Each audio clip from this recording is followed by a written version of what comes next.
Wah, nggak kerasa nih kita sudah sampai di episode ke-6 untuk belajar bersama persiapan UTBK.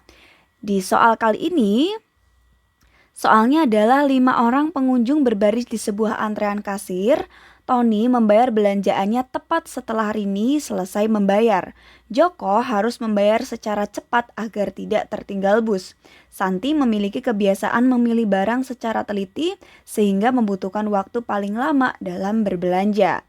Jika Dian membayar belanjaannya sebelum Santi, maka orang yang membayar di urutan kedua dan keempat adalah titik-titik-titik. Jadi untuk soal ini bisa kita kategorikan ke dalam soal penalaran analitik. Nah, caranya gimana? Caranya kita harus mengidentifikasi nih, kira-kira petunjuknya apa aja.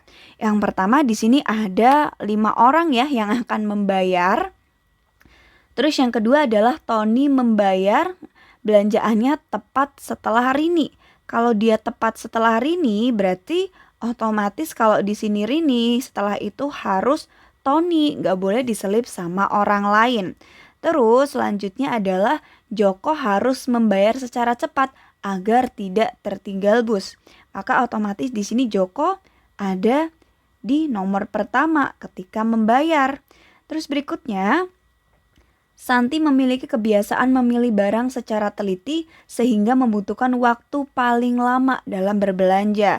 Nah, karena Santi ini belanjanya lama, otomatis Santi akan membayar terakhir atau di urutan nomor 5. Clue yang berikutnya, jika Dian membayar belanjaannya sebelum Santi, oke, berarti Dian ini sebelum Santi ya, tapi kita nggak tahu nih Dian ada di urutan 2, 3, ataupun 4. Ini masih tanda tanya. Nah, kalau dari clue ini berarti kita dapat seperti ini nih teman-teman. Urutannya adalah ini pasti Joko ya.